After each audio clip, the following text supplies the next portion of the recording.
टाटानगर और आसपास के इलाकों में यात्री ट्रेनों की लगातार लेट लतीफी को लेकर चल रहे आंदोलन के बीच दक्षिण पूर्वी रेलवे के महाप्रबंधन ने बड़ा फैसला लिया है। बुधवार को जमशेदपुर में रेल यात्री संघर्ष समिति और रेलवे अधिकारियों के बीच हुई बैठक में जीएम ने स्पष्ट निर्देश दिया कि अब यात्री ट्रेनों को रोककर मालगाड़ियों को आगे नहीं बढ़ाया जाएगा। बैठक में विधायक सयूर राय ने कहा कि टाटानगर में यात्री ट्रेनों की देरी से छात्र, कर्मचारी, व्यवसाय, मजदूर और आम यात्रियों को भारी परेशानी हो रही है।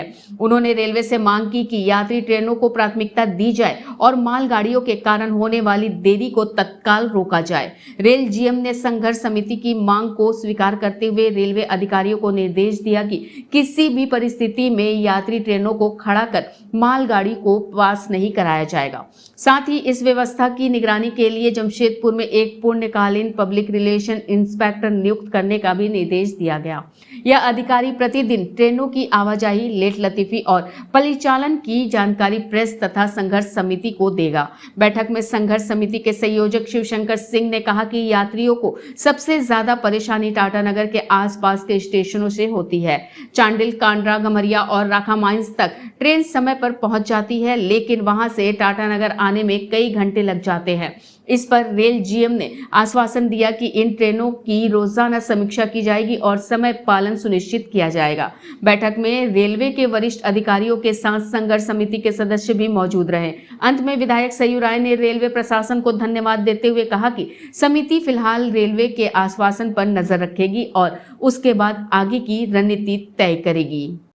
ट्रेनों की समय पालनता को लेके आज हमारी सबसे पहले माननीय सांसद महतो जी से और माननीय विधायक सयूर राय जी के साथ बैठक हुई, ठीक है। और ये समय पालनता को बनाए रखना रेलवे की जिम्मेदारी बनती है। ये हमने उनको आश्वासन दिया है कि हम अपनी तरफ से पूरी कोशिश करेंगे समय पालनता को बनाए रखने के लिए। वहाँ से एक इशू रेज किया गया था कि उस ट्रेन को चक्रधरपुर डिवीजन में प्राथमिकता दी जा रही है और कोचिंग ट्रेन को रोककर गुड्स ट्रेन को आगे चलाया जा रहा है। तो हमने उनको ये बताया है कि इसके बारे में कि किसी भी तरह हालत में हम कोचिंग ट्रेन को रोक के गुड्स ट्रेन को आगे नहीं बढ़ाएंगे। अगर कोचिंग ट्रेन जा रही है तो कोचिंग ट्रेन ही आगे जाएगी, गुड्स ट्रेन को हम उसके आगे नहीं बढ़ाएंगे। कोचिंग ट्रेन को रोक के गुड्स ट्रेन को आगे नहीं बढ़ाएंगे। उसके साथ साथ यहाँ पे काफ़ी इंफ्रास्ट्रक्चर के काफ़ी कॉन्स्टेंट रहे हैं, क्योंकि अगर आप देखेंगे तो 1928 के बाद से इस जगह पे कहीं इंफ्रास्ट्रक्चर के काम नहीं हुए थे। 2014-15 के बाद यहाँ पे वर्क सैंक्शन होना शुरू हुए। उसके पहले केवल 2 लाइनें थी। तीसरी लाइन का भी कार्य 2014-15 के बाद ही सैंक्शन हुआ।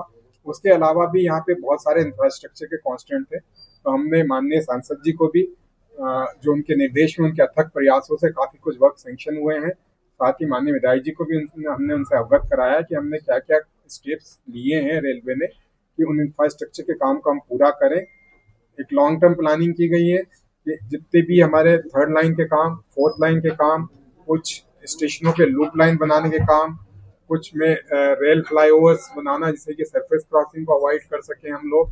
साथ ही साथ यार्ड की रिमॉडलिंग, टाटानगर के यार्ड की रिमॉडलिंग के काम को भी आगे बढ़ाना है। आदित्यपुर में नई लाइनें बनानी है। एक सैटेलाइट टर्मिनल टाटानगर के पास बनाने का भी हम प्रस्ताव तैयार कर रहे हैं, जिससे कि टाटानगर के स्टेशन को डिकंजेस्ट किया जाए। तो इसके बारे में विस्तृत चर्चा करते हुए हमने माननीय सांसद महोदय से भी गाइडेंस प्राप्त किया और माननीय विधायक महोदय से भी गाइडेंस प्राप्त किया।